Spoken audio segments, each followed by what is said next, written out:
This week, we talk about the toddler brain and does it rule you? Also, we'll take the mystery out of ATP and check in to see how many people noticed my muscles this week. Let's get into it. Notice I changed. I changed from how fat am I to how many people notice my muscles. Yeah. Are we sensing a trend here? I hope so. Well, see, that's what happens. Our tape measure is still broken. When you so we have to change something. But it's, it's funny. It's like once you cross a threshold and people start noticing, it's like you cross a line and they go, okay, that guy's not out of shape dad bod guy anymore. That's like kind of in shape guy. Right. And you cross that line and then you flip in people's minds of what you are. For sure. And I've crossed. It's not an awesome feeling? Because it's happened like 3 times in the last 2 weeks. That's a good feeling. All right, let me tell you the story quick. Oh, you have another one. Well, remember it happened at the gig 3 weeks ago. Yeah. Where dudes were like, keep getting those gains, bro. Yeah. And we weren't sure if they were sarcastic. Doesn't matter. It's your story. Okay. And then it ends the way you want it. Right. Exactly. Okay. Step 2 of this, I posted a picture on Facebook with my kids it was at another gig, but just said, I think I had a t-shirt just like this on. And then somebody commented, wow, Josh is looking built. Unsolicited. It said nothing about working out or any of that. It was just a picture of me. Did you just stop and start doing push-ups when you read it?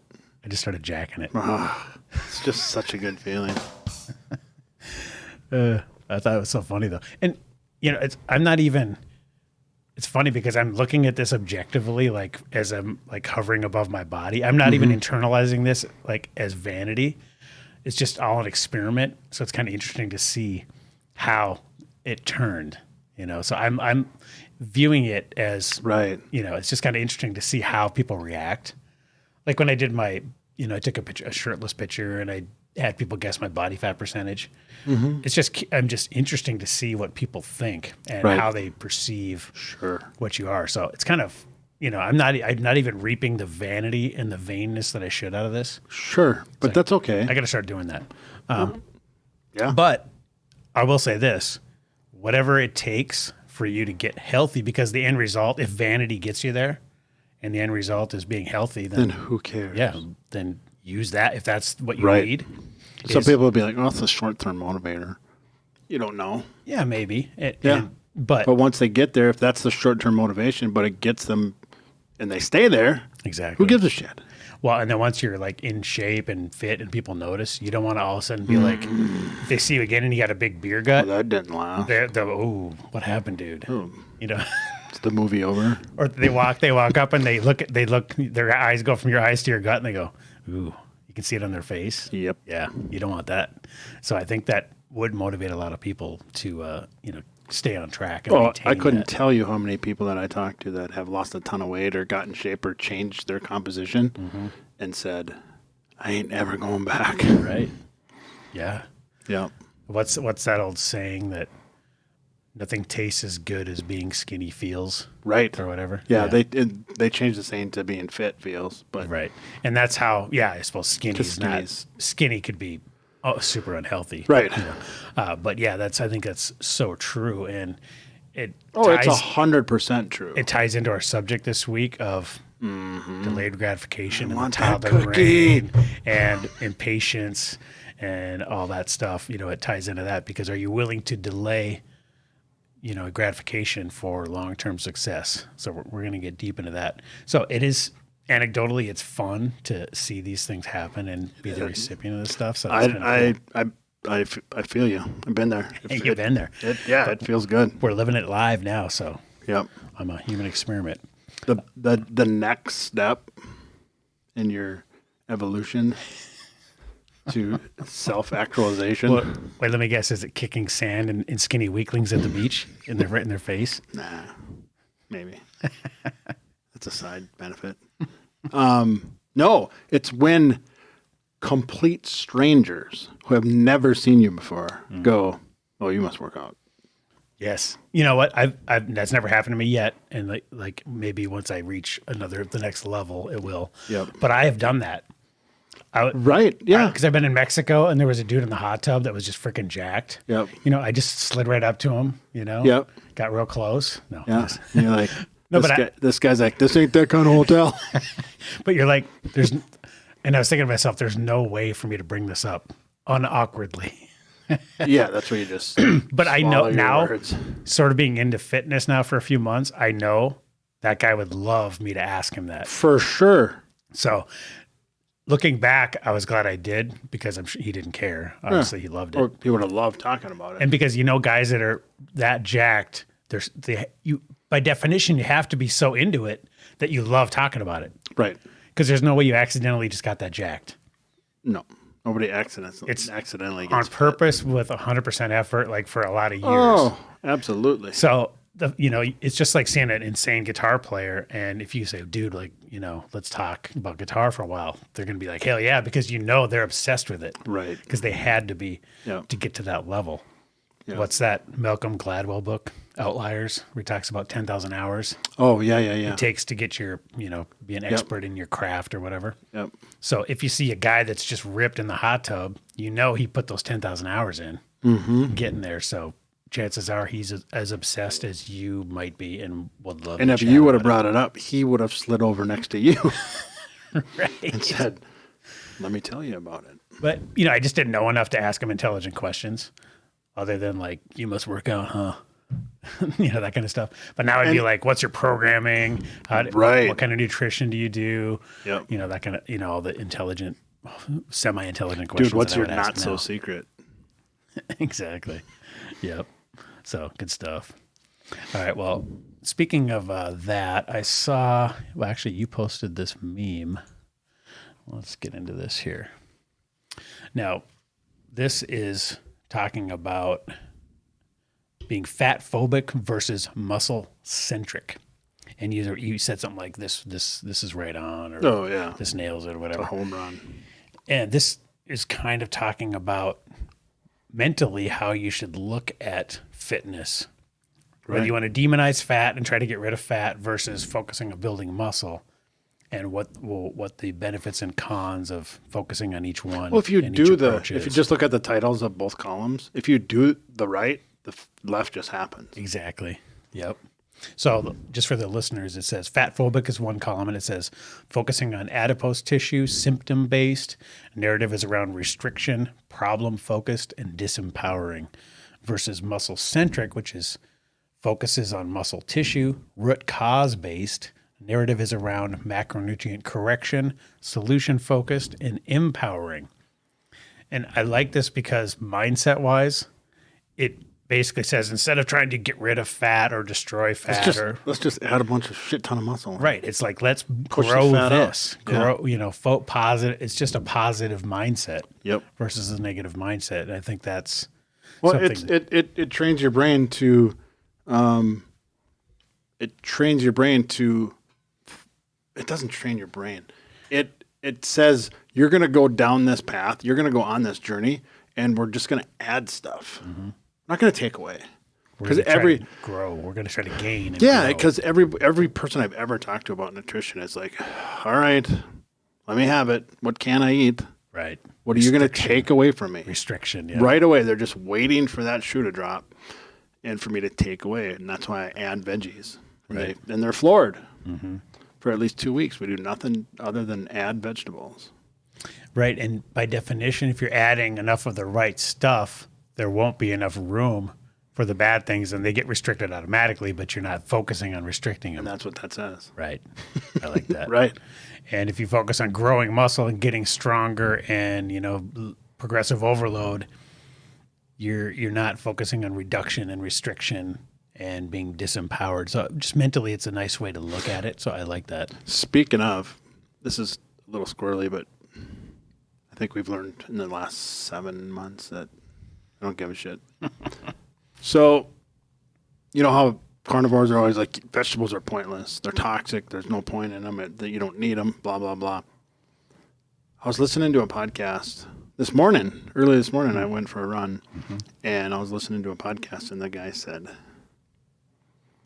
I'm going to put it the most simple way that I possibly can. Plants do not feed you. They feed your gut. They're not for you. So quit talking about they're not supplying, they're not building muscle, they're not supplying this, they're not doing this. They're not. They're keeping perfect harmony and balance in your gut and your gut microbiome. It's for your gut, it's not for you. And that was like a for me. That's a good one. I like it. Because it just frames it completely different. Right. It's like almost like taking a supplement. I'm not eating these vegetables to nourish my energy or my rebuild muscle growth. Nobody's eating a salad going, yeah, I'm going to freaking, my biceps are going to get massive. No. But they're doing it to maintain balance and make sure that when you do have the protein and the more complex carbohydrates and the fat, that you can actually absorb it. Which, by the way, that the science on that stuff is just all over the freaking map. It's unbelievable. Well, and it's so much is unknown. Like even the smartest guys in the space, when they talk about the gut biome and the microbiome and all that stuff, I get the sense that they don't even really know. Like, and they're talking about all the different, like biodiversity in your gut. You know, that's one of the ways they measure is the level of different bacteria, like how many there are. Right. Like that's alone is a separate measurement they take. And, you know, that's really all they have to go by because they don't know what the perfect biome is or gut biome is. No. And, so and there's nothing to judge against. And the perfect microbiome is your perfect biome. Well, right. It might be, like you said, as unique as your own fingerprint. Right. So how do you know what the standard that you should be shooting for is? I mean, I guess all you can do is N of 1. Well, right. Or you're not having these possible symptoms that would reflect a negative balance. Right. And if you're not, then, and there's some people that might achieve that with, you know, tons of vegetables or no vegetables or can't have any vegetables or need a ton of, you know, everybody's so different. Yep. Right. Yeah. It's just, you really have to experiment and track and know what's going in and how you're reacting, you know? I got kind of a sick burn on this guy on social media who is like calories are all that matters and this, and then he all of a sudden gummy bears. Right. But he goes off on some tangent. But and I'm almost ready to unfollow him. Yeah. Because you can suspect what the tangent is. Right. Fucking vaccine. Oh. So he's like, science is constantly changing. You never know. You can't keep up with it. You never know if this thing's going to mutate, if the vaccine is going to have adverse effects. Nobody can say with 100% certainty that that is what the vaccine is not going to have side effects. It's not going to, you know, impact fertility or what, blah, blah. He just went on this long rant. And he said... So far, I like him. What's his name? You wait. I'm gonna need. Wait till I get to the sick burn. I'm gonna need to know. Wait till I get to the sick burn. And he went on this long rant. Yeah. And I just typed like Zico. I like it. That's good. They're just so hypocritical. Well, the thing is, I don't know. You don't. And we've talked about this before, but you just don't know who to trust, who to follow, who's giving you the definitive. Isn't one of those. He's a meathead. Right. You don't know who the definitive, you know, that's why you just have to experiment on yourself, unfortunately. Right. And try to follow people that are getting the results you want to get yourself. And, you know, there's just, but even amongst those people, there's such disagreement, you know? Oh. It's crazy. I mean, it's all over the It's funny. Map. It's funny, though, the dynamic. And you watch these people on Twitter, and they're like, Dr. Josh is an asshole. He's an idiot. Right. He's so stupid. What a jackass. What an idiot. And then they're on the same podcast. They're like, hey, buddy. Right. They're all just fucking cowards. Oh, yeah. Well, yeah, it's funny when they get. Yeah, they're keyboard tough guys. Debate each other. Yeah, and then they get in a studio or in person. They're just, I respect your work so much. I love seeing Saladino debate people because he's so nice. But nobody knows his shit better than that guy. So, you know, when he debates the vegan guys and stuff, he never doesn't have an answer, you know? Right. But he's nice. Right. So it's always civil. Did you see he got put on notice? Yeah, he got shit on by, I don't know, Twitter or Facebook or somebody because he was bringing up stuff that about the fucking virus. I posted underneath there and I said, Paul, shut the fuck up about the virus. Just talk about food. Well, but and his you thing won't get is, banned. if people are focusing on that, then they wouldn't have to worry about it. And No, it is his thing. We Right. got it the first 1,000 times. The fucking horse is dead. Just stop. But these guys, I mean, they know the algorithm. They know they have to hit so many posts a day, Right. You know, and Yeah, just I get it, keep but- drilling it, you know, and that's the ones that are successful. That's how they grow. But all he's doing, and you're Well, he's pissing off guys like you. Well, yeah, but I didn't see it. 'cause He's not changing I my don't- mind, Well, no. and he's not changing the mind of the people who agree with him. So he's doing the little algorithm thing that you just talked about. That's Right. what he's doing. He's just trying to stay on the top of he's skimming the top of the surface. Yeah. And always trying to bubble up to the top. And unfortunately, you have to be controversial and, you know, kind of poke the bear sometimes in order to stay up there. So I know. that's just how I'm it good goes. at that. But I just stopped doing it. Right. All right, let's talk about this other That's thing the best. you posted. This is good here. Jason Bateman's 52. He looks like he's 17. Okay, now for the listeners, His there's a picture sister of looks like Skeletor. Jason Bateman at 52 eats meat every day. Justine Bateman at 54, vegan for 10 years. And I'll let you guys go on YouTube and be the judge of which one you would rather emulate. She still has pretty eyes. And she used to be beautiful. Yeah. I mean, she's still beautiful. She just looks way, way, way advanced along the age timeline. She looks like, well, let's just say it. She looks 70. Yeah, Legit. she does. Yeah, I mean, if her, you know, I'm guessing she probably colors her hair, but if her hair was gray, she would look a legit 70. Yep. Because her face looks 70. Yes. And Jason Bateman's 52. I mean, freaking looks. And granted, he looks ridiculously young for his age. And let's but face they're it. brother and sister. So But let's face that's- it, that might not be two current pictures. Well, that's true too. They could cherry pick. Yeah. But I mean, I've seen him in shows and movies recently. You know, he He looks a little older than that in that Ozark, but Yeah, he's all over freaking TV. But you know, but yeah, you're always going to pick the ones that make your case the best. he's a but, funny dude, Yeah, he is. especially in The Change Up.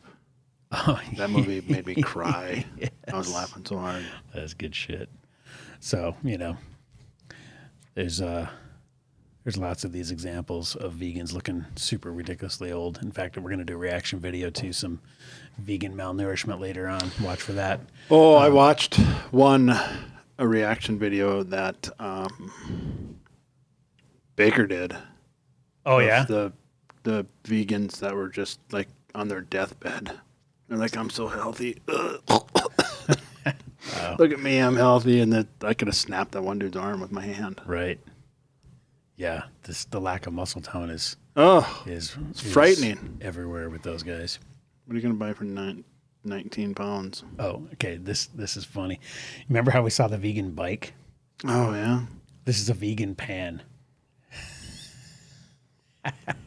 We need a label to tell us that.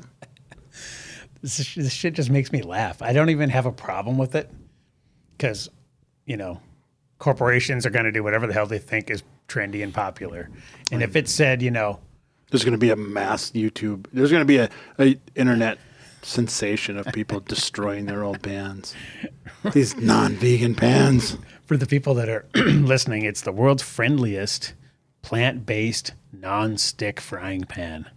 It's vegan. And it's eco, you know, it says eco, plant-based. It looks green and the, you know, looks like it has a recycled cardboard, minimal packaging. You know, they're just appealing to the Whole Foods, trendy, vegan, suburban, you know, hipster type that thinks that stuff's important. You should buy one and then rip off the sticker on camera and then fry a Just make a ribeye giant in butter. ribeye. I want to zoom in a little and see if I can see what's up with this label, though. Okay. 24-inch frying pan, world's friendliest, plant-based, non-stick, recyclable, eco, better for us all, easy clean, non-stick, recycled and recyclable. I can't really read it, but yeah, they're just appealing to the people that think that stuff's important. It's the shake weight. That's all it is. Just makes me laugh, though, how these corporations are, you know, just trying to capitalize on these people's I'm all for it. reacting, to Capitalism. their feelings. Yeah, exactly. I don't blame them. Right. I mean, if they do market testing and the vegan pan sells twice as much as the non, and they can charge a premium, because guess what? People that really value that stuff, I mean, you're going to pay a premium. Oh, right. If you're a straight up vegan and that's like for ethical reasons and the environment and climate and all the reasons they want to be vegan, you'll pay whatever the hell they're asking. My girls would buy that. They're not vegan, but the hook for them would be the recycling part, or recycled part, and recyclable. Exactly. That would grab their attention. They'd spend 19 pounds for that. Here's a funny joke at parties, by the way, when you're handing out napkins to everyone and then they're using them, and you go, "Oh yeah, this is recycled. Oh, it's all from old recycled toilet paper." I use it frequently. That's good. So it just makes me laugh. Vegan bikes, vegan frying pans. What's next? What if I have a What's vegan next? What's next, Dewey? Vegan meat? Nope. They already have that. Way ahead of you. Oh, good. All right. Okay, let's get into, speaking of Sean Baker, okay, I saw this graphic, and this is very interesting. Okay. Food consumption in the United States, plant-based versus animal-based as a percentage of total calories. Okay, there's a couple interesting trends here, and I'll just read what he accompanied the graph with. It says, since the 1970s in the U.S., plant food calories are up by 14% and animal food calories are down 21%, and now everyone is fatter and more diabetic. When you take the satiating, nutrient-dense animal food out of the diet, it is generally replaced with cheap, nutrient-poor plant food. Now, he's not talking about romaine lettuce here. He's talking about cereal. Yeah. Yep. Cheerios and crap like that. Plant-based is just as Corn, is just fructose. as scam to feed you cheap slop. Bad grammar, but wake up, have some more steak, and stop being played. So then it's got this graph here, and it basically says, the percentage of total calories, and plant foods went up from 60 to 70 some percent, and animal foods went from 40 some down to 30. Percent of total calories. So as people change their ratio of more plant, less animals, it coincides obviously with the obesity, diabetes, fatty liver disease. Qualification here is obviously the plant food they were choosing was not healthy. Like I said, if this was lettuce and asparagus. No, it's high fructose corn syrup. If the ratio was, about the same, but it was asparagus and ribeyes, that obesity, diabetes, and fatty liver disease would not be going up. 100%. So really where they're screwing up, and that's kind of unfair to the plant-based people, is to, lump in Cheerios with asparagus, right? Right. But, you do have to, there is people out there that are vegan or plant-based, and they have a giant bowl of Cheerios with almond milk every day and go, well, plant-based, didn't hurt any animals. Right. I'm healthy, better for the environment. Right. And it's, obviously the trends are not moving in the right direction here. So I wish, that they would qualify this and say healthy plant foods versus unhealthy. But unfortunately, more people are choosing the refined stuff just because it's easier, it's more convenient, it's more hyper palatable. I mean, who doesn't love a nice bowl of cereal? Who doesn't? Some Brussels sprouts, Right. Yeah. I mean, it's tastes like candy compared to, and you think of asparagus and Brussels sprouts, that's the kind of shit you think of when you're forced to eat your vegetables. Man, that would have been a perfect segue into the topic. Yeah, well, it's going to be, we're almost right there. So remember this. So that's on Sean Baker's Instagram, and it's pretty telling. So, all right, well, let's get into our term for the week, and that is ATP. We brought this up in one of our, I think it was in our creatine definition. Oh, yeah, that's part of it. Yeah, they mentioned ATP, and I said, that's something I don't know what that is. So here is the Merriam-Webster definition. I'm going to see if I can even pronounce this shit. A phosphorylated nucleotide, and then it gives a giant chemical formula, composed of adenosine and 3 phosphate groups that supplies energy for many biochemical cellular processes by undergoing enzymatic hydrolysis, especially to ADP. Holy crap, dude. That's I mean, you got to have a chemistry degree to understand that shit. Yep. So that's the Merriam-Webster definition, just for the super nerds out there. And now let me read from a more layman-focused site here. Okay, it says the title is How do your muscle cells produce ATP during rapid exercise? During rapid, high-intensity exercise, your muscles use large amounts of energy in the form of a compound called adenosine. Am I saying that? Have you ever heard that? Yep. Adenosine triphosphate, or ATP. Yep. To allow you to keep working out, ATP stores must be replenished quickly. Muscles utilize both anaerobic and aerobic metabolism to produce ATP, but during fast-paced, strenuous exercise, anaerobic metabolism predominates. Okay, so ATP, your cells store energy in the form of ATP. When muscles contract, they break down ATP in a reaction that provides energy. However, muscle cells only store enough ATP to fuel a few seconds of maximal contraction. To keep working, they must replenish their ATP supply. They can do this for a short period of time by breaking down another high-energy compound called creatine phosphate. Boom, there's where creatine comes in. Because stores of creatine phosphate are also limited, this energy system, called the phosphagen system, can only sustain maximal muscle output for about 10 seconds. The phosphagen system is the primary energy source during very short, rapid bursts of activity, such as a sprint. Okay. So that's where the creatine comes in. It's allowing you to go harder.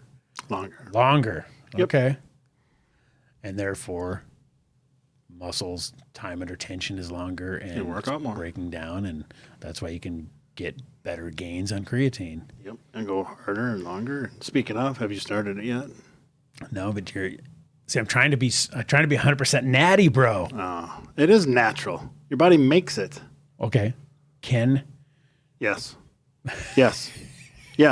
There's nowhere on any platform in any sanctioning body. Can Usain Bolt guzzle creatine? 100%. Really? So there's not even 100%. They don't care. Nope. So all those guys are on it then, obviously, right? 100%. Because I mean, they want to do everything that's legal. Yep. And they're on all kinds of other shit we don't know about. Right. But creatine for sure, because that's just out there. Yeah. Okay. Wow. All right. And then it goes into a whole bunch of other stuff about, how your body breaks down all these chemicals during exercise. So ATP. So that's important. Yeah. Creatine. Boom.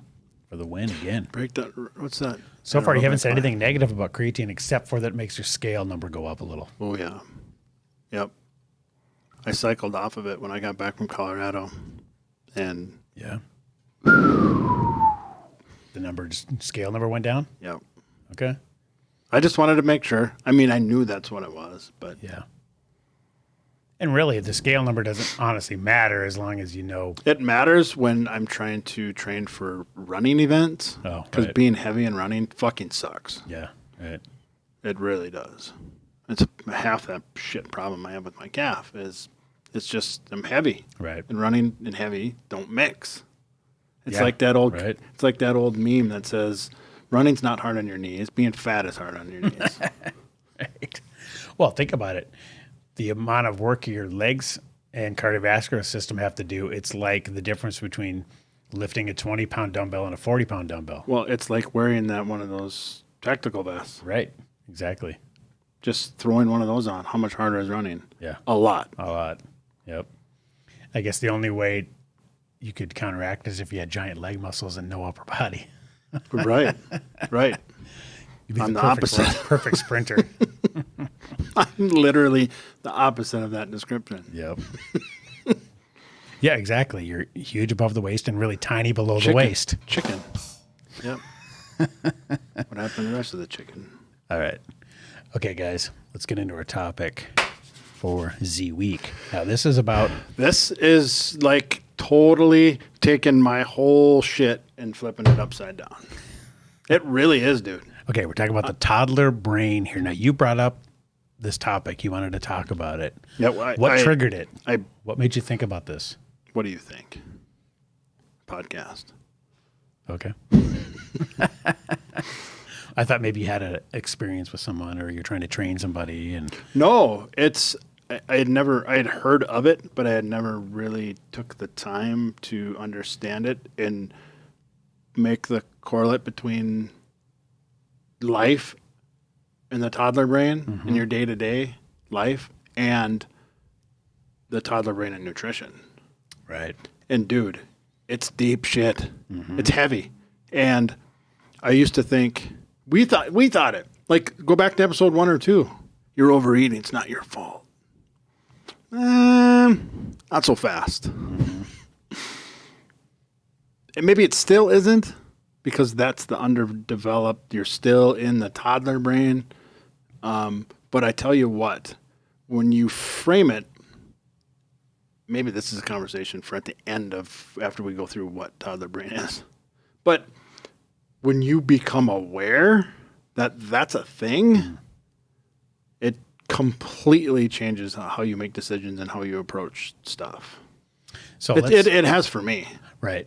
So how I understand it is basically you're reacting as an immature toddler as opposed to a mature adult with a fully developed frontal cortex. Right. Right. And you're making decisions based on what a toddler would do. Exactly. And reacting using feelings instead of Yes. facts. And it's like, I want that cookie. And mom says, you're not getting the cookie until we have dinner. And maybe even then you're not getting it. And she puts it up high. Well, guess what? I'm 47 years old. Nobody's putting that cookie up high for me. Right. So my mom becomes my other side of my brain. And it's an internal struggle back and forth between the mature Dwayne and the 4-year-old. Yep. And now that I become super aware of this, I'm like last night, I'm like, God, I could really go for something. Yeah. I was just snacking. I was on calories. I didn't need anything. I could snack. And I'm just like, wait, I'm just being a fucking 4-year-old. Yeah. That's all I'm doing is being a 4-year-old right now. You're giving into your emotional desires. Yeah. It's almost like a carnal desire, which everyone has. For sure. But the definition of maturity is, can you experience that and fend it off? And yes. That's the definition of maturity, is because everyone has the same instinct. Or not fend it off or delay gratification. Right. Yeah, depending on what it is. Right. You can either delay it or fend it off entirely or some combination thereof based on whatever your long-term goals are. Right. Now, let's go through this article. And how many times do you hear people go, well, I really, really want that pizza. Yeah. I tell you what, self, let's have the pizza. Bargaining. Yep. Let's have the pizza. Yeah. And then, but in order to have it tonight, tomorrow, you got to clean your room. Familiar? Oh, yeah. Making fucking deals with your mom. Or you got to do. If I can have an extra scoop of ice cream, I'll clean my room tomorrow and I'll mow the lawn. Oh, all day. Now you're just doing it with yourself. All day my kids are doing that. Right? Oh, yeah.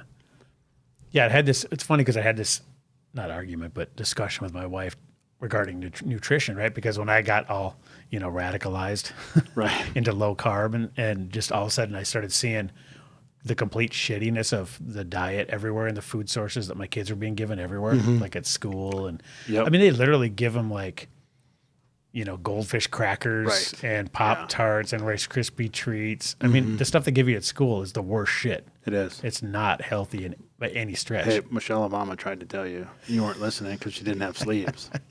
Yeah, but pizza sauce is a vegetable, Right. I mean, and there's school districts that have pulled it off, like the whole food, agenda, whatever. But anyways, it's all just comes down to money again, of course. But I said, well, whatever, that's our choice, what we put in our kids' mouths. And I said, okay, they have X amount of meals per week. We can send lunch with them. We can control that, and we can control what they have at home. All but 5. Right, exactly. So we can control most of their meals. So let's do that. Let's enact control where we can, because their instinct is always going to be to choose the Pop-Tarts and the Rice Krispie 100%. treats because they are developing brains. They're immature, literally immature. Yep. They don't have that fully developed frontal cortex that that delayed gratification choice. They're going to rely on their gut instinct, which is to eat ice cream for every meal. So if you let them. And there's no difference between them and the 48-year-old accountant that works downtown. Not much, sadly. There's really not. No. And people who know, I know I'm not supposed to eat this. Yeah. But I like it. I don't want to deny myself. And then they label it as fucking self-love or some bullshit. Right. You talk yourself in. You rationalize it based on, well, why am I being mean? Why don't I deserve it? Right. It's a sense of entitlement, which is you only live a huge thing. And, I don't want to turn into old man yelling at the clouds, get off my lawn guy. Right. But, that sense of entitlement, I think this is just data that has increased over the past few decades. Absolutely. Where people come out of the womb basically expecting a promotion immediately. Yeah. Yeah. $100,000. Yeah. Well, I went to college for 4.5 years. And this is borne out in the workplace when you talk to your old school bosses and they're like, what's up with these, what used to be millennials. Now it's whatever Gen Z or whatever. Yep. Whatever generation is two below them is horrible. Yeah. Because they're coming in instantly wanting a promotion. They want work-life balance. They don't want to have to be in the office and, all the stuff and the old school boss is like, start at the mailroom, idiot. Right. Work your way up, And I can see both sides. I mean, it's a free market. That's Gen Xers. That's us. Right. We're the old school bosses now. Yeah, exactly. It's kind of interesting. It's ironic, though, because we're the generation that invented not caring about anything. Right. And now all of a sudden we're being hard asses. Yep. Hypocrites. Well, plus once you actually have to generate a profit, right? That's a whole different ballgame, right? Than when you were just the young dude coming in and not having to oversee. Did I actually make a profit this quarter? That's a whole different ballgame. All right, let's check this article. So, are we being ruled by our toddler brains? Stress and outside influences make us revert, but you can rise above. Ooh, that already triggered something right there. How many people, when something shitty happens to them, do they go, fuck it, I'm just going to eat. Fuck it, I'm going to get a large pizza tonight. I still do it. Right. Or you said it happens to you when good things happen, like your daughter graduates. Or both. Get emotional. Yeah. Good, bad, whatever. Yeah. Well, the only time I won't overeat is when things are exactly right down the middle. If they're bad, well, if it's bad, it's booze. Right. If it's good, it's food. And booze. Exactly. Okay, do you ever wonder why smart people make the same mistakes over and over, or why you see so many stressed out people acting like toddlers, or why we seem to take target practice to get better at shooting ourselves in the foot? That's good. Yeah, it says the current pop culture almost demands superficial feelings and self-defeating behavior by duping us into living and loving in the wrong part of the brain. Ugh. Right. So here's the meat of it. Okay, toddler brain versus adult brain. Suffering and failure begin in the volatile limbic system, or toddler brain, which reaches full structural maturity around age 3. When we're not under stress, we're able to turn pain and failure into growth and accomplishment in the adult brain. The prefrontal cortex, which is the most profoundly evolved part of the most complex organism in the known universe. In the adult brain, which reaches full maturity around age 28. That's freaking scary. Right. Now, I can relate to that because I remember, when I was, planning my life out and, saying, F it, I'm going to college for music and just doing what I want. When you're 18, 19, 20, you're just reacting emotionally. Right. You're not making these decisions. Yeah. It's funny because I swear I was like, when I finally went back to school and got my actually, IT degree that would actually pay me well, I was 30, Right. I followed this pattern exact. Yep. Okay, it says reach full maturity around age 28. We have the mental capacity to construct a solid sense of self. Living in it, we're able to improve situations, connect to others, protect all that we value, and appreciate people, ideas, nature, and creative beauty. We can stand for something, learn from our mistakes, make the world a better place, and forge a legacy. Oh, shit. That's deep shit. You know what this reminds me of? If you read Jordan Peterson's book, 12 Rules for Life, one thing that just was a 2x4 across the face for me was there's basically, to summarize in the most idiotic term possible, but he basically says without responsibility, there's no meaning. Right. And as a father, I know this is right there with you. You're right there with me. Oh, It's when my wife and kids are gone for the weekend or something, I'm like, what am I doing? I don't even know what to do. Right. Like my entire existence is wrapped around providing and, getting shit done for them. right. And if, I think it's just the default position for all fathers, right? You're just always last. Well, hopefully 100%. you're always last. And Yep. to me, that's Hopefully, the yep. most noble position. Absolutely. Is you're thinking about your own Leaders eat last. Exactly. So, when I don't have like them around, I'm like, I don't even know what, and I start defaulting back. That's that. If I'm gonna like get a large pizza and like Right. totally right. just let it go to shit, Yep. it's gonna be like when they're gone for a night or out of town for the weekend or Yes. something like that. Right. You revert back to that. Yeah, That toddler brain creeps in. I do the same thing. It's creepy. Nobody's home. You're like Macaulay Culkin in Home Alone. Right. I'm watching garbage and eating rubbish. It's creepy, man. This stuff is so on point. But without that responsibility, that's why I think, I legitimately feel bad for guys that are divorced or just never got married, never had kids or whatever, and they don't have anything to take care of. They're usually just the guys that are at the office till midnight. Right. Or They don't do anything. or they drink their asses off. Oh, I know yeah. lots of guys, like, one of my relatives actually is, 40 something, never been married, doesn't have any kids, alcohol problem, and I think, how is he going to stay sober when he doesn't have anything to do it for. to take care of? Right. No family to take care of. That's in my mind. And I was telling my wife this, and I know nothing about recovery and any of that, but I would guess, my gut tells me the statistics bear out that people that have a family Absolutely. have to be higher level of success Right. than ones that are just solo. Yep. It's got to be that way. Absolutely. Because imagine the willpower it take to sit at home, nobody caring what you do, and then, to try to stay sober. That would be so hard. No, the only motivator would be getting laid, I guess. Maybe, I guess. What else would there be? Right. Yeah. I mean, it's if you don't have a It's way like, for geez, kids, you it's- go to the doctor and the doctor's like, change or you're never going to see your grandkids grow up. And you're like, fuck, okay, done. right. What else? But if What do I you're got to do, single, you're doc? like- If you're single and there's nothing there, then it's like, doc, I don't care. Yeah.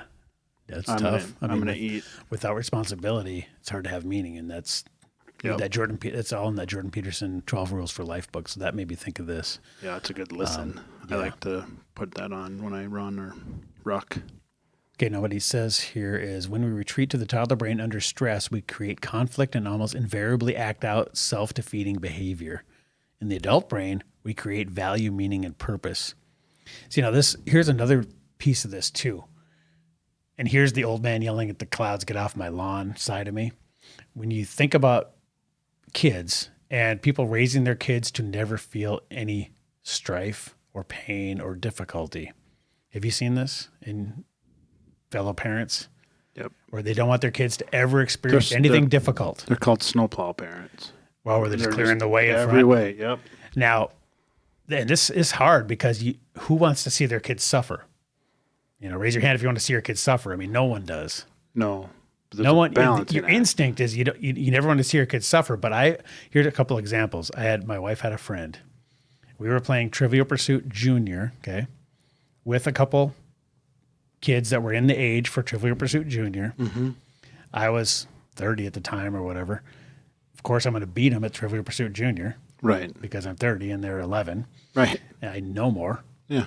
And they would answer wrong, and I'd go, "Oh, that's too bad." And then their mom from across the room would go, "Let them answer again." And I was like, "What the fuck?" Oh. I literally got offended. I'm like, "No, nah, hell nah. We don't do that." No. They get it wrong. There's no do-over. Next person. Right. I mean, we're playing the game by the rules, Right. and I should be able to beat you.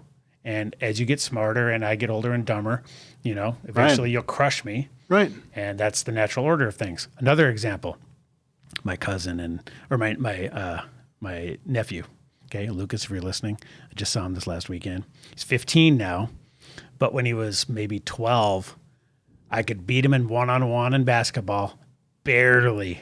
Okay, he was really good even at 12, and he was like an inch shorter than me. Now he's 6 foot. and destroys me, right? Right. And we had a little swimming race this last weekend. Last year I could eke him out. This year he crushed me. Did I go easy on him last year or this year? No, I tried like hell. Did you? No, give me a 10-foot head start. Let him answer again. I didn't crush him, but I barely eked it out last year. And this year he destroyed me. That's the natural order of things. It is. Because he's 6 foot and he's muscular and whatever. Torch has been passed. Now, if I would have let him win when he was 11 or whatever, Yep. do you think he would have tried as hard to come back and destroy me the next year or whatever? No. That motivated him because He probably would have came back the next year and said, "Yeah, I don't play basketball anymore." right. He needs that competitive nudge. Yep. You have to have that something to chase, that fire. And to me, it's just really sad when people don't want their kids to ever experience any difficulty, any suffering, not suffering, but any, strife. Here's another example. When your kid was learning to tie their shoe, okay, the instinct to reach in and go, just let me freaking do it is so strong, right? Man, it's hard. Because you want to just tie the shoe, we got to get going. And you got to go. Yeah, Right? And clock's ticking. so you just have to sit there and grit your teeth because they have to power through. Yeah. If they don't power through, they'll never learn and they won't appreciate the victory of learning to tie. And they won't ever learn. No. Or it'll take them an extra year. Right. They have to have that. I always equate it to muscle building. You have to break it down. Yep. And you have to have that pain, that soreness, and that's all. That's how it grows. Yep. So why would you want to deny your child that? Right. So that was I think there's a difference between. I'm not beating the shit out of them. That's what I'm saying. There's a difference between pushing them into the lake and saying, "Swim, motherfucker," and when they Driving the boat out to middle of the lake. right, right. See you back at shore if you're Yep. lucky. If not, well, there's more food at dinner. There's a difference between that and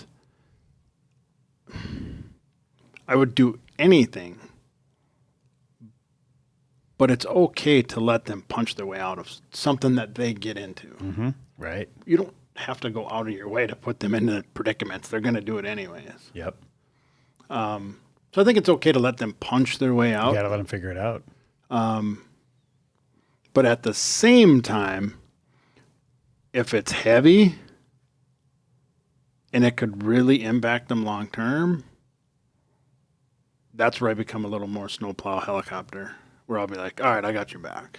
Yeah, it's a judgment call the whole way. But I feel like the line has moved so much more to the snowplow Sure. area. Sure. Where people, they literally don't want their kid to experience any sort of difficulty. And I think it's because maybe they were raised by super strict disciplinarians, beat the shit out of them and, were super, super Right. strict. And the pendulum swings so far the other way. Yeah. They're like, I want my kid to only experience niceness, get everything they want. Yep. And They end ultimately up- that they end doesn't up benefit obese. them. Right. It doesn't benefit them because if you give your kid what they want, what is driving what they want? The toddler brain. Right. The toddler brain saying, I want ice cream. I want all these toys. I just had this discussion this weekend. My son wants this insane Lego Mario Nintendo thing. It's like $230, right? It's like, okay, I'm not buying that. Right. So how would you like to pay for that? Right. And then I said, think about, a lot of parents would be like, all right, it's thrown on Amazon. And then your kid has no concept of the amount of, I always equate it to time. I say, look, at my job, I make X amount per hour. So that's X amount of hours of work. That's like a day of me at work Right.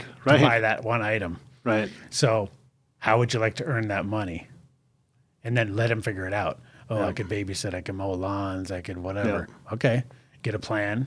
And you're going to see how much effort and time it takes for you to earn that. Because if I just buy that and hand it to him, and it's not like I don't buy Christmas presents, Right, obviously, right, but right. if I just give him everything he wants and just hand it to him, he has no appreciation for it. And, that's something I'm sure you've seen this too in your coaching. And in real estate coaching, there was a guy I knew that told a story about, and his program cost like $1,000 a year to be in this academy or whatever. And he said to a person, everyone he gave a free membership to never did shit Right. because they did not value it. Yep. But all the people that gave up their hard-earned $1,000 Yes. were in there. I mean, even most of them still didn't do anything because that's just the nature of Right. all coaching and mentorship. Yep. Is only 10% of the people do anything. And then blame it on the program. Exactly. But the only ones that did were the ones that put in the money of their own hard-earned money. Right. So that's all toddler brain versus adult brain kind of shit. All right. So here's another piece. Okay. So unfortunately, the assess and improve modes of the prefrontal cortex can often be hijacked by habits forged in the toddler brain when those habits are repeatedly reinforced in adulthood. Instead of regulating alarms with reality testing, then our thought processes amplify and magnify them. Intelligence and creativity go to justifying the alarm. Holy shit, that hits home right there.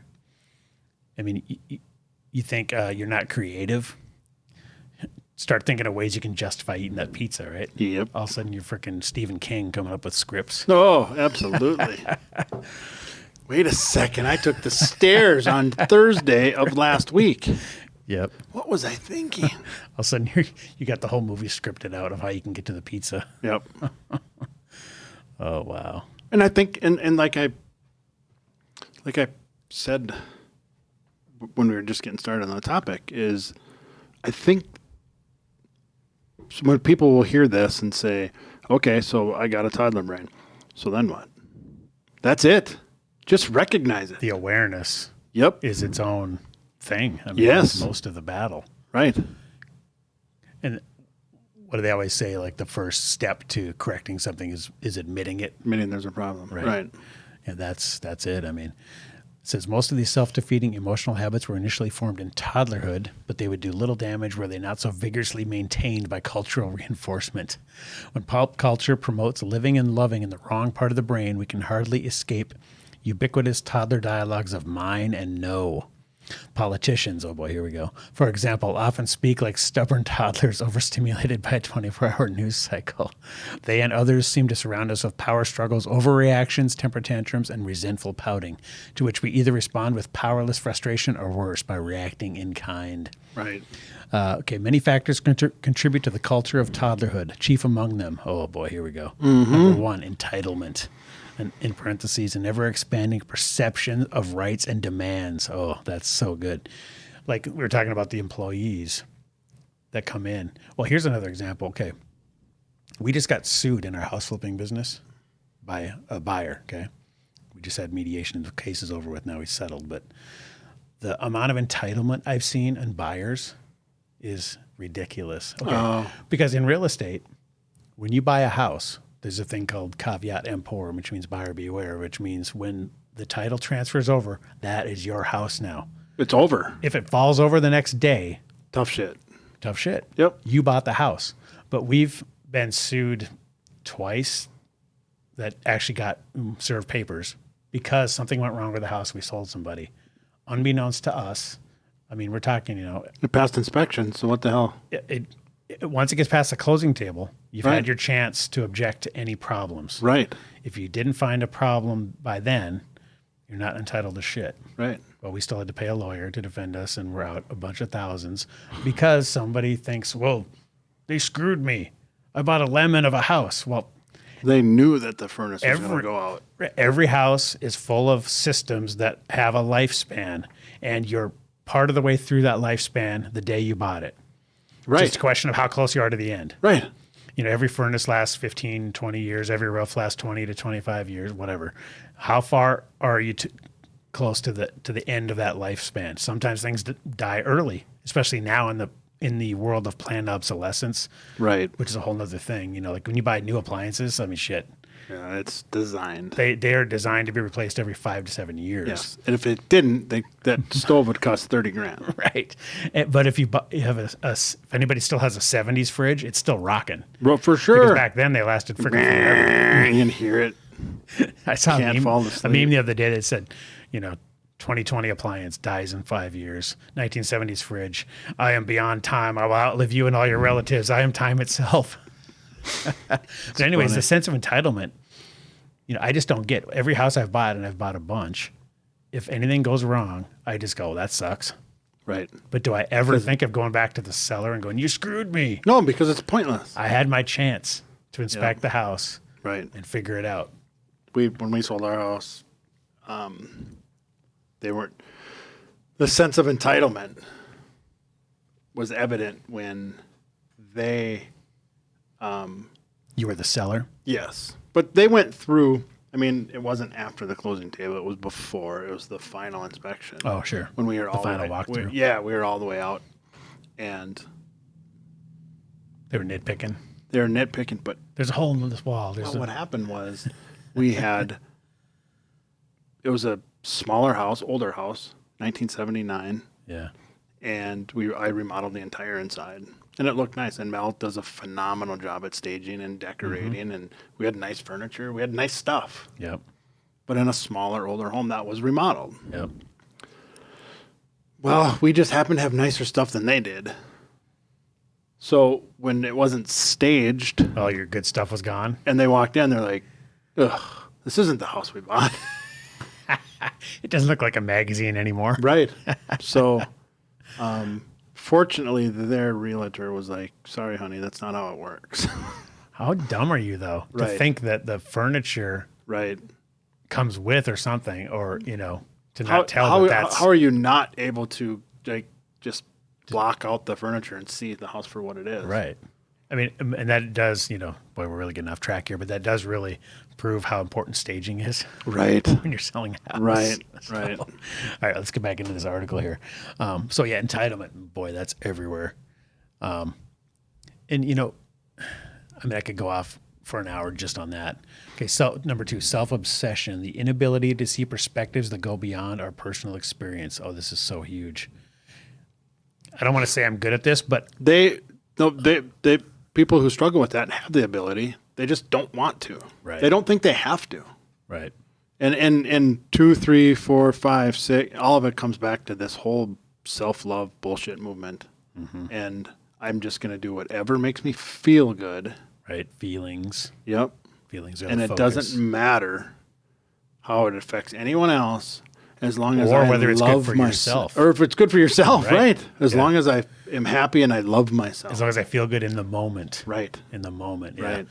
Yeah. So self-obsession. This is one where I feel like for some reason, and maybe it's just because I have such a logical, like even when I'm looking at myself, like shirtless and posting the, guess my body fat percentage, I'm not like internalizing that. It's all just like kind of a science experiment. Yeah. So I've always had this ability, like when something horrible happens, or you start to get your dander up because some bullshit's happening, I go, okay, well, think about it. They walked in and this happened. So that's why they're reacting this way. Right. I have always had that ability to kind of see it from the other side. Sure. So at least then you're not having that same emotional overreaction. Right. That's a good skill to have. Well, one thing I've always said is assume positive intent. In any interaction you're having, if you assume the person is coming from a good place, you're starting off way, way better because some people got their dukes up. Right. Like the minute you walk up, like imagine if you went up to a counter, like at a retail store, and they were like, "What the fuck? What do you want?" If they came at you with the defensive posture, which like if you work at customer service, you probably should have, right? Because chances are they're coming up to bitch about something. Right. But if you come up and assume positive intent of that person, I mean, your interactions are going to go so much better. Right. Okay, splitting, seeing everything as good or bad, angel or demon, all or nothing. Ooh, boy, I'm guilty of that one, for sure. Same. I mean, it's like either this food is all horrible or, black and white. Yep. Binary, big time. Oh. Intolerance of disagreement and uncertainty. Yeah. Well, right. Well, that's another one. Like sometimes you just don't know. You have no guarantees, right? Right. I mean, people want all these reassurances. Well, if I do this, I don't want to make this move unless I'm guaranteed. Well, you don't get to say that. Doesn't work that way. Yeah. Some things are risk, and usually the more risk, the more reward, right, or the more downside. You see that intolerance of disagreement and uncertainty. You see that a lot during the election cycle. Oh, sadly. Yeah, I mean, we've discussed some pretty spicy stuff on here, and even if we have 180-degree opposed points of view, we can still talk about it civilly. I'm not threatened by your point of view because I'm not so insecure in my own that I can't hear your point of view. Yep.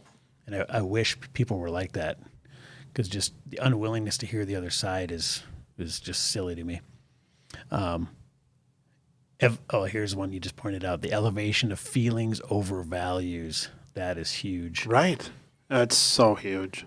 Yeah, they're a slave to their feelings rather than, they want to feel good by whatever they're putting in their mouth or not exercising, or they're doing what feels good in the moment versus wanting to be fit or more in shape. But the dangerous thing is it's always been that way. Mm-hmm. But we've always fought it. Now we're celebrating it. Celebrating giving in to the feelings. Yep. Yeah. Yeah, that's so true. You owe it to yourself, girl. Get that dress. Yep. That's your month's salary. Yeah, you're right. Right. Yeah, there's YOLO. The people that are willing to delay gratification are not celebrated. No. It's the ones that give in. And part of that is just because all the messaging we're seeing is all corporate marketing that's designed to try to separate you from your money. Right. So the whole point is sucked in. Yeah. Screw it. Just give in. Oh, you need that extra, you need a new car every year and a half. Well, dude, as you were saying that in my head, I was using the millennials and their cars analogy. Oh yeah. It's like, here's my new whip. It's like, dude, I know that fucking payment is a third of your salary. Right. So why are you fronting? And better than the car you had last year. No. Yeah. Right. I mean, I come from the school of try to pay cash for the car and drive it till the wheels fall off. I didn't. That's just me. I'm on the opposite end of the spectrum. I got a payment on mine. Yeah, I do now too. But I don't now. It's paid off. Mm-hmm. But it's got rust in the quarter panel. I mean, it's still a decent truck, but it's wearing out, and it's got 200,000 miles on it. Right. And nothing tastes as good as being fit feels. Nothing drives as good as just not having a payment. Oh yeah. Well, and car payments are so crazy high compared to what they, the most expensive way to own a car, and this is like for all the Dave Ramsey listeners out there, like leasing a car, is the most expensive way to operate a motor vehicle. It's just renting it, right? Yeah. Versus buying. That's what, when they follow millionaires around and just ask them a million questions, on average, they have a 2-year-old car and it's paid for. It's a Ford Fusion. Yeah, right. I mean, they don't care. Right. One of the most well-off guys I know literally drives an old Nissan piece of crap. Really? Because he's like, well, why not? Right. It runs. Like, why am I going to waste money on this when I could invest money in property that's going to earn me money, and instead of putting money in this depreciating thing? Right. Absolutely. I mean, when you see it like that, you're like, duh. Yeah, no, I get it. But people I'm all want to feel good when they're driving their car. Right. They want to feel cool. They want to feel like the same thing with when they graduate and they're, why am I in the mailroom? Right. So I should be driving. I should be in the corner office. I should have that Mercedes. Right. Yeah. Right. I should have that Tesla or whatever. So they go buy the Mercedes and they're strapped. Yeah. And they can't go backpacking through Europe with their friends. Right. Because they got an $800 car payment. Right. And, I don't want to sound like I'm all that, because I'm definitely not. But I guess I've just been lucky because I never cared about the fashion of a car. I literally just wanted to I want it to be functional and safe and reliable and all that, but I could care less beyond that. Like right now we have a minivan that my wife drives, and I have like a small SUV that I can haul my music gear in. I can throw my lawnmower in and the snowblower in. Yeah. To take to properties. And that's all I care about is, can it accomplish the tasks I need? Yeah. I look at it like a computer, just like when I'm buying a computer, I literally go, okay, what tasks do I need to accomplish? Okay, what applications can run that task? Okay, what kind of computer hardware can run those applications? Right. Work backwards from there. And I do the same with cars. It's crazy, but when you think about the person who buys like a convertible when they have kids, and they got like a 2-seater. Yeah. Like, obviously, you're just, well, and if you're rich or whatever, obviously, I don't care. And That's people can do whatever the hell they want. We're just Right. saying what is optimal behavior. right. And that's, to me, is just evidence of the toddler brain saying, I want the 2-seater convertible that's completely not practical and stupid expensive just because they just want Mine. It says right there. Mine. Get a minivan. No. Mine. Right. Yeah, so it goes through all these, things we just went through in great detail. That's the in this cult of article. feelings, right? Yeah. So, okay, so it says, how can we soar above? Okay, the good news is that many, if not most of the problems that seem like emotional disorders or childhood issues or relationship incompatibility can be viewed as mere toddler brain habits. Well, here's another one too. Just relationship-wise, look at marriages, right? What did people used to do? Speaking of not wanting to ever experience any discomfort, what did people always want to do back in the day? Stay together, right? Yeah. No, hell or high water. What do they do now? I'm out. Well, I don't feel very good right now. I'm out. Yep. I'm tapping out. Right? Yep. I mean, how many? You're not meeting my emotional needs. We're at the age now they where quit.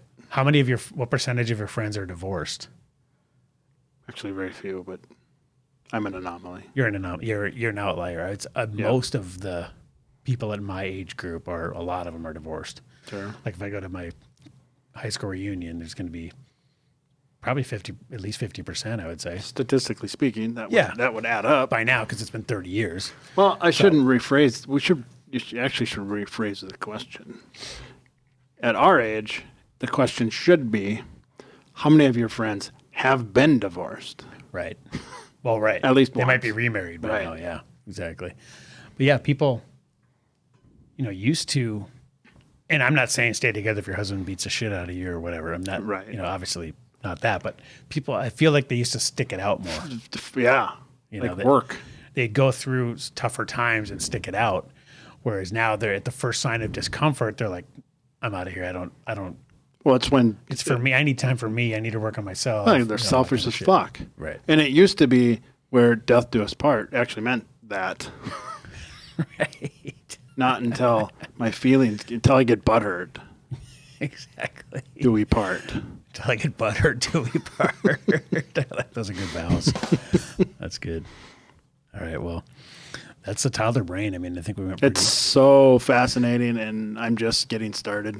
Now this, let's tie this back into nutrition and fitness, right? We're talking about Slippery. so far. We're talking about car payments, jobs, marriages, raising your kids, et cetera, et cetera. How does this creep in? I think that was obvious, Yeah, but it is. But just put a nice little bow on it for people. it's back to what I said when we first started on the topic, and that was when our toddler brain kicks in when it comes to food and that instant gratification. We don't have the policing force like a mother or a parental figure over the top of us policing that and saying, no, get out of the cookie jar. Right. Stop. You're not having any. That's why coaches are good. Right. Right. Right. That's a good argument for a coach. I'll slap your hands. Yep. But the challenge I'm going to see with myself is going to be, how do you... The tricky part is going to be unpacking all of this and then repackaging it in a form that isn't super fucking offensive. Well, yeah, because people are so freaking sensitive now that if you go old school football coach on them, they're like, immediately start sucking their thumbs. Yeah. So essentially, to use this in your coaching, you have to say, Could be in a fucking baby. Grow up. Could be in a fucking baby. Right. Yeah. Grow up. Right. Yeah. What do you suggest I do when I go up with friends and they're drinking beers and eating pizza and I'm over on calories? Grow up. Are you fucking 3? Don't eat. Yeah. Are you fucking 3, you piece of shit? Are you 4 years old? I want to send him this article. Yeah, well, that's where you got to know your clients and you got to know Right. how far you can push them. Right. But yeah, and sadly, some people need to hear it. That's just how it is. And Yeah, I don't know. I got a lot to do. There's a lot of work to do to Oh yeah. extrapolate. I'll make one more takeaways. analogy. You know, this is exactly like working out and, you know, being dedicated to nutrition and fitness is exactly like investing, right? Right. I mean, when you're throwing money into your 401k out of your paycheck, it's not any world-changing amounts when you start. Right. You know, you're putting a few $100 in a paycheck or whatever. Yep. That's not going to change anybody's life. Yeah, but you don't fucking stop in a month because you're don't not a millionaire. stop. Exactly. You don't stop. It's that accumulation of consistency over time that has an effect. And when you set it to, that's why all the financial people say, set it up to go in right out of your paycheck, right into your 401k, and don't freaking touch it. Yep, Because if it shows up in your bank gone. account and then you have to write a check to your 401k every month, you're never going to do it. Right. It's got to be taken off the top, and every month, boom, boom, boom. And then you look back 10 years from now, and if you invested it properly, you get that compounded interest. And I'll say that working out is the same because, you know, you got that progressive overload, right? Right. The more muscles you have, the more muscles you can lift, that makes the more muscles you have. You know, it compounds Yep. the same as investing does. Sure. And next thing you know, you got guys yelling, keep getting those gains, bro. Right. And you're like doing a couple extra chords just for them. Right. So, you know, it's Chords, that's what they're called, right? yeah, chords, Okay. yeah, riffs, licks, whatever. But, you know, I think of it like investing like that. It's that consistency that wins over time. You know, like Dave Ramsey always talks about, you know, if you invest X amount when you're 20 and by the time you're 50, it'll be, you know, X million or whatever.